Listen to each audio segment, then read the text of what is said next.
अहंकार का पतन बहुत समय पहले की बात है। उज्जयिनी के प्रतापी राजा विक्रमादित्य अपने पराक्रम, न्यायप्रियता और ज्ञान के लिए प्रसिद्ध थे। उनकी बुद्धिमत्ता की चर्चा दूर दूर तक फैली हुई थी। न्याय की कुशलता के कारण प्रजा उन्हें देवता के समान पूजती थी। लेकिन धीरे धीरे यह प्रसिद्धि उनके मन में घमंड भरने लगी।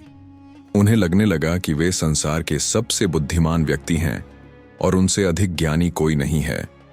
उनका यह अहंकार इतना बढ़ गया कि वे किसी की सलाह नहीं मानते थे। राजा का घमंड एक दिन राज दरबार में एक विद्वान कवि ने राजा की प्रशंसा में एक सुंदर कविता सुनाई। राजा को वह कविता बहुत पसंद आई, लेकिन तभी एक अन्य विद्वान ने कहा, महाराज, कविता तो सुंदर है, परंतु इसमें सुधार की आवश्यकता है। राजा विक्रमादित्य ने उस विद्वान की बात को अपना अपमान समझा और क्रोधित होकर बोले, तुम कौन होते हो मेरी बुद्धिमत्ता पर सवाल उठाने वाले?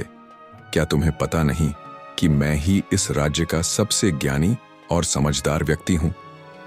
दरबार में सन्नाटा छा गया। किसी की हिम्मत नहीं हुई राजा को टोकने की। धीरे धीरे राजा का यह अहंकार बढ़ता गया और उन्होंने अपने सलाहकारों की बातें सुनना बंद कर दिया।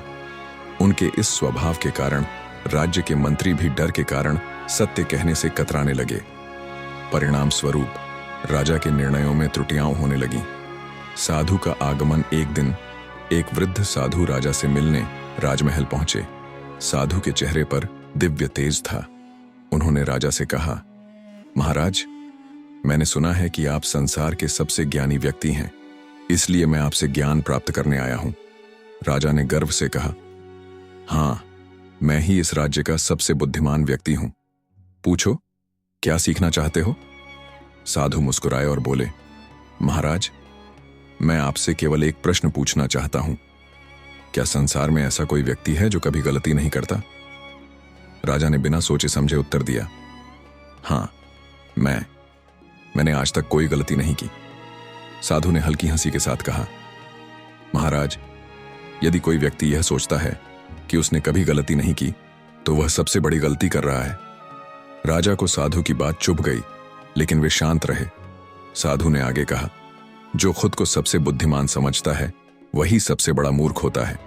जिस दिन मनुष्य यह मान ले कि उसे सब कुछ आता है, उसी दिन उसका पतन शुरू हो जाता है। राजा को सीख मिली। राजा को साधु की बातें सुनकर झटका लगा। उन्होंने सोचा कि वास्तव में कुछ समय से वे अपनी प्रशंसा सुनने में इतने व्यस्त हो गए थे कि किसी की सलाह को महत्व ही नहीं दे रहे थे। धीरे धीरे उनकी गलतियां बढ़ रही थीं, लेकिन कोई उन्हें टोक नहीं रहा था, क्योंकि सब उनके घमंड से डरते थे।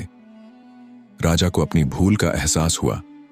उन्होंने विनम्रता से साधु को प्रणाम किया और कहा, आपने मेरी आंखें खोल दी। मैं अब समझ गया कि सच्चा ज्ञानी वही होता है जो हर दिन कुछ नया सीखने को तैयार रहे। मैं अपने घमंड को त्याग कर पुनः प्रजा का सेवक बनूंगा।